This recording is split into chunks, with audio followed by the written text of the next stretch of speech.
আজকের দিনটাও আমার বাবার নাম দিয়ে শুরু হলো, অর্থাৎ ভোলে বাবার নাম দিয়ে। আপনারা জানেন দিনগুলো আমার যেভাবেই শুরু হোক, প্রথম দিকে আমার কখনোই ক্লিপ নেওয়া হয় না। আমি যতই চেষ্টা করি যে না প্রথম থেকেই স্টার্টিং করব, কিন্তু কিছুতেই হয় না।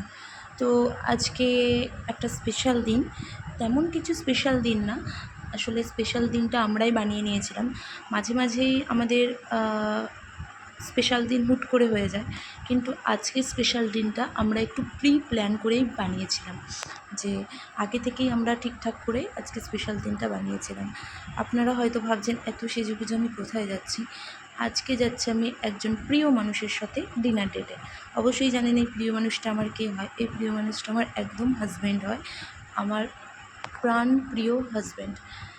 আমরা এখন জীবনের একটা খুব খারাপ সময় ফেস করছি, তো এই খারাপ সময়গুলোকে পেছনে ফেলে তো এগিয়ে যেতে হবে। তো আমরা দুজনেই কিছুটা বাড়ির মধ্যে থেকে থেকে কিছুটা ডিপ্রেসড হয়ে যাচ্ছি বা কিছুটা চিটচিটে হয়ে যাচ্ছি। আমি মনে করি একটা সাংসারিক জীবনে বা একটা দাম্পত্য জীবনে দুটো মানুষের সাংসারিকের বাইরে গিয়ে বা দাম্পত্য জীবনের বাইরে গিয়ে বন্ধু হিসেবে মেশা উচিত। বা আগে তারা যদি বয়ফ্রেন্ড গার্লফ্রেন্ড থাকতো, বা আগে হয়তো বয়ফ্রেন্ড গার্লফ্রেন্ড থেকে বিয়ে করেছে, তাদের সেই টাইমটাও আবার স্পেন্ড করা উচিত। আমার ব্যক্তিগত মতামত এটা। আমি জানি অনেকের সাথেই হয়তো এটা মিল খাবে না, কারণ আমার আশেপাশে কিছু মানুষজন আছে, আমি একদম নিট অ্যান্ড ক্লিনভাবেই বলছি, তাতে আমার কোনো আফসোস নেই। আমার আশেপাশে এমন কিছুজন আছে যারা আমার এই মতামতটাকে ভালোভাবে নেয় না। তাদের মতে বিয়ে করেছেন মানে বিয়ে করেছো, সংসার জীবন করবে, খাবে দাবে, রান্না করবে, ঘুমাবে, কাজ করবে, ব্যাস এটাই সংসার। না, আমার কাছে এটা সংসার না। সংসার মানে দুটো মানুষের মনের আনন্দ, মনের দুঃখ, কাজ কর্ম সব কিছু মিলিয়ে একটা সংসার জীবন। না আমি একটা ঘোড়ার মতো বা একটা গাধার মতো একটা জিনিসকে টেনে নিয়ে যাচ্ছি, মানে আমার কোনো সুখ আহ্লাদ কিছু নেই, এটা ঠিক নয় আমাদের মতে। হ্যাঁ, সংসারে এসছি, আমাকে কাজকর্ম করতে হবে, আমাকে দায়িত্ব পালন করতে হবে, কর্তব্য পালন করতে হবে। তা বলে এমন না যে আমি নিজেকে বিসর্জন দিয়ে সবাইকে আমি খুশি রাখবো। তাই আমরা দুজনা যতই আমাদের দুঃখ হোক, যাই হোক, আমরা মাঝে মধ্যে টাইম স্পেন্ড করতে বেরোই। হ্যাঁ, তা বলে এমন না টাইম স্পেন্ড করতে গেছি বলে বড় রেস্টুরেন্টে যাচ্ছি, বড় ইয়েতে যাচ্ছি, সবসময় সেটা সম্ভব হয় না। কোনো সময় গঙ্গার ঘাটে গেলাম, কোনো সময় একটু বাজারে গেলাম, কোনো সময় একটুখানি দুজন মিলে একটু কোথাও ঘুরতে গেলাম।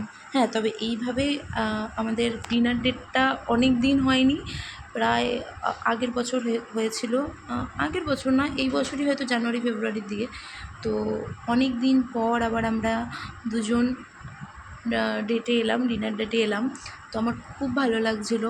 অ্যাকচুয়ালি আপনাদের প্রথমেই বললাম যে আমরা একটা খুব খারাপ সময় ফেস করছি, তো সব সময় আমরা দুজনেই ডিপ্রেসড থাকি। তো আমরা দুজনকে ভালো রাখার জন্য চলে এলাম আজকে ঘুরতে কাটোয়াতে।